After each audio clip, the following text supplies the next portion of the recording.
For 39 years, Uganda has had only one president. 78% of Ugandans alive today have never known another leader.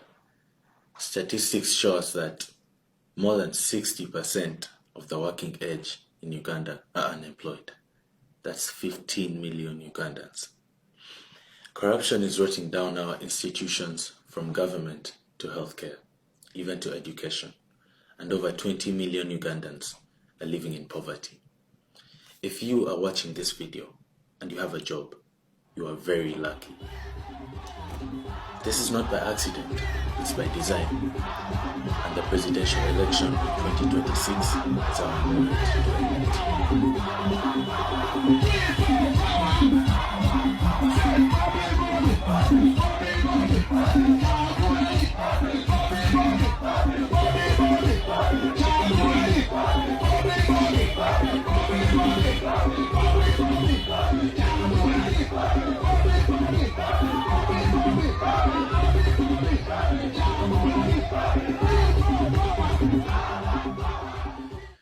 In this video, I'll be talking about the problems in Uganda and NEP's solutions to these problems.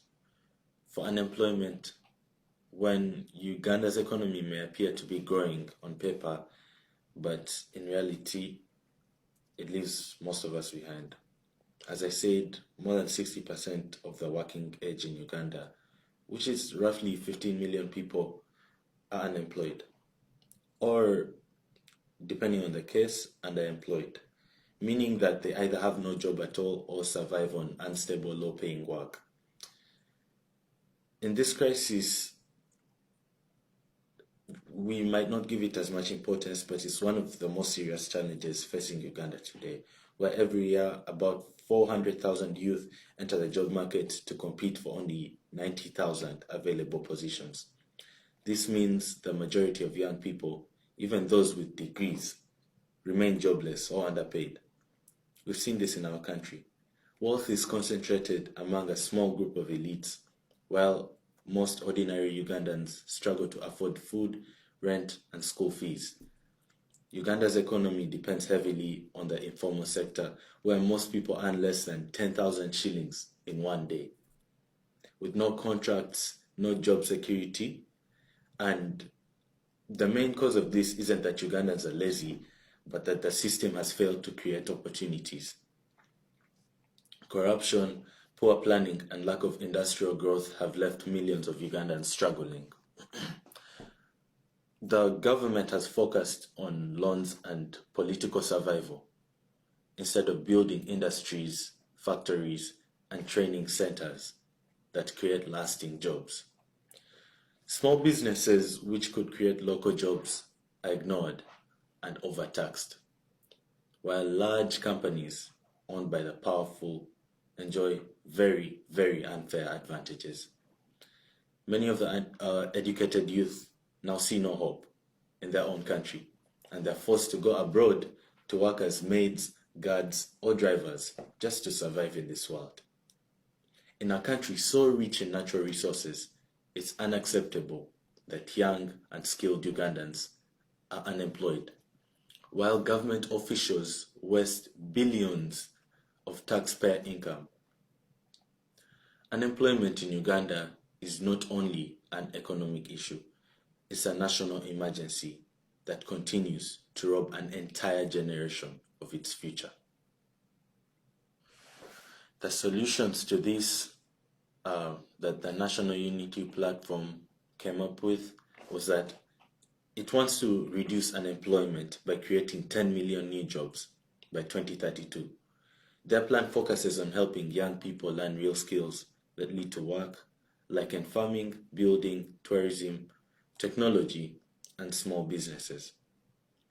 NEP says schools should teach practical skills, not just theory, and support young people through vocational training centers, where they can learn trades like mechanics, tailoring, and carpentry, among others. NEP also wants to grow factories and local industries so that Uganda can make and sell its own products instead of importing everything. They plan to support tourism and technology, lower the cost of the internet, and make it easier to start a business in Uganda. In short, NEP's goal is to give every Ugandan a chance to work, earn, and build a better future for themselves and their families. Corruption. Uganda's biggest problem isn't the lack of money or natural wealth. It's corruption and mismanagement. Uganda suffers from weak governance, lack of accountability, centralized power, and a system that serves a small political elite instead of the people of Uganda.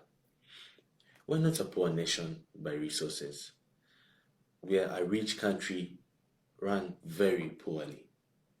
We have a wealth of natural treasures, from tourism and forests to oil, minerals, and fertile land. In 2022, Uganda announced the discovery of 31 million tons of gold ore, worth an estimated $12 trillion. Yet ordinary Ugandans will never see that wealth improve their lives. Under Museveni's government, the systems of wealth are designed to benefit a few within close political circles. The truth is, in a corrupt system like this, even gold becomes more like a curse instead of a blessing. Because corruption has crippled our industries, Uganda lacks the refineries and industrial capacity to process its own gold, forcing the country into unequal deals with foreign powers that then come and exploit our resources. If Uganda were well governed and transparent, that gold would build schools, would build hospitals and factories. But today, corruption ensures that it builds mansions, buys more cars for convoys, and foreign bank accounts for the powerful few.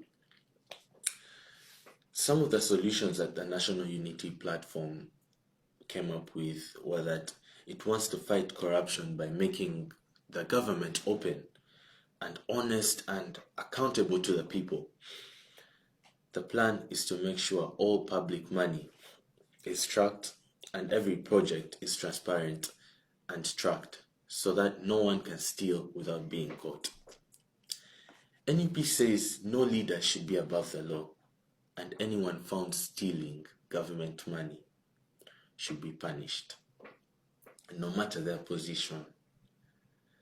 NEP wants to put more power in the hands of the citizens through open budgets and public information initiatives and community monitoring of local projects so that everyone can know what their government plans to do, all the way from local government to the office of the president of the country. NEP also plans to reduce unnecessary government spending and strengthen anti-corruption offices and make it easier for whistleblowers to report corruption safely instead of getting arrested by the people they work under. NEP's goal is a Uganda where leaders serve the people and not themselves. Now let's talk about education and healthcare. In Uganda, many children don't finish school because of high cost of education, poor facilities, and lack of teachers in schools, especially in the more rural areas. Schools often have overcrowded classrooms and little access to books, computers, or clean water. In the healthcare sector, many hospitals and clinics do not have enough medicine, equipment, or doctors, causing people to travel very long distances or die from very treatable diseases. And mothers also die trying to give birth to their kids. Both these systems suffer from corruption and underfunding, leaving ordinary Ugandans without the quality services that they deserve and that they pay for through their taxes. The solutions for these are that the National Unity Platform plans to make education and healthcare free, fair, and accessible for all Ugandans. They want to improve teachers' pay, build more schools,